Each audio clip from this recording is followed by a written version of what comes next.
चलिए, आज एक ऐसी कहानी की गहराई में उतरते हैं जिसने एक पूरे गांव को ना जाने कितनी पीढ़ियों से अपने डर के साए में जकड़ रखा था।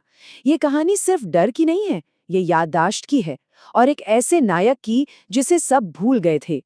कहानी की शुरुआत ही होती है एक सीधी साधी चेतावनी से।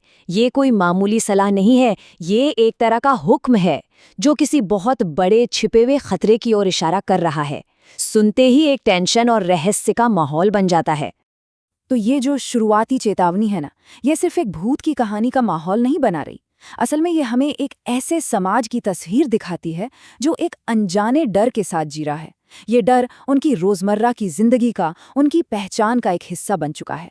पर सवाल यह है कि इतना गहरा डर आखिर आता कहाँ से है, इसकी जड़ें कितनी पुरानी हैं। चलिए थोड़ा वक्त में पीछे चलते हैं और इस कहानी की शुरुआत को टटोलते हैं। और ये देखिए, यहाँ आकर कहानी एक निजी याद से जुड़ जाती है। ये कोई सुनी सुनाई बात नहीं रह जाती।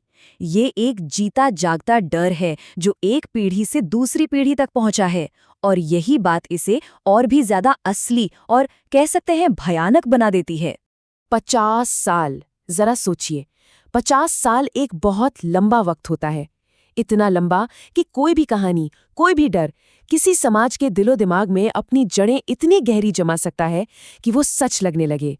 मतलब आधी सदी तक इस भूत की कहानी को सच मानकर जिया गया है। इस पर कभी कोई सवाल नहीं उठा। और ये हमें दिखाता है कि कैसे कहानियां, जब उन्हें यूं ही छोड़ दिया जाता है, तो वो हकीकत का रूप ले लेती हैं और एक पूरे समुदाय की सच्चाई को तय करने लगती हैं।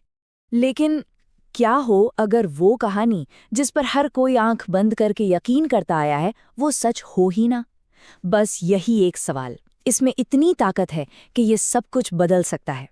ये हमें मजबूर करता है कि हम उस सच को देखें जो सतह के नीचे दबा हुआ है। और अब हम कहानी के उस मोड़ पर आ पहुंचे हैं जहां सच सामने आने वाला है। एक ऐसा सच जो इस गांव के बारे में सब कुछ हमेशा हमेशा के लिए बदल कर रख देगा। मिथक और सच्चाई का ये जो फर्क है ना, यही इस पूरी कहानी का दिल है। जिसे गांव वाले सालों से डरावना भूत एक राक्षस समझते रहे, वो असल में उनका रक्षक था।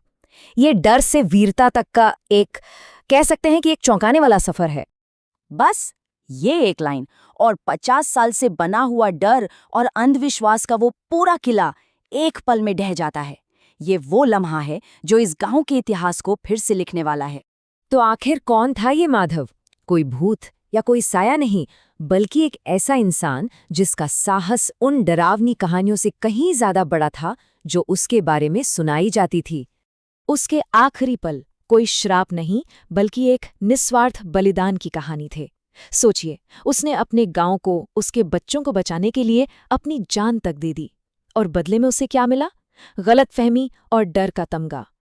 अब जब सच सामने आ गया है, कहानी अपने सबसे भावुक मोड़ पर पहुंचती है। एक ऐसा मोड़ जहां एक नायक को आखिरकार वो सम्मान मिलने वाला है जिसका वो हमेशा से हकदार था। ये लाइन बहुत कुछ कहती है। आंखें खुल गईं। ये वो ताकतवर पल है जब एक पूरा समुदाय एक साथ अपनी गलती का एहसास करता है।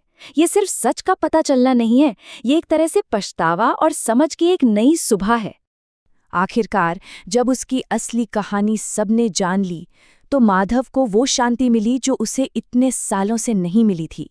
उसकी विदाई में डर नहीं था, बल्कि एक तरह का सुकून था, आभार था, एक मुक्ति थी। और ये सब कुछ मुमकिन हुआ कहानी कहने की ताकत से। माधव की कहानी हमें एक बहुत जरूरी सवाल के साथ छोड़ जाती है। हम अपनी कहानियों में किसे याद रखना चुनते हैं? ये हमें याद दिलाता है कि कभी-कभी हमारी सबसे बड़ी कहानियां हमारे डर के बारे में नहीं होती, बल्कि उन नायकों के बारे में होती हैं जिन्हें हम सम्मान देना ही भूल गए हैं। शायद अब वक्त है कि हम उन कहानियों पर फिर से नजर डालें जो हम खुद को और दूसरों को सुनाते हैं।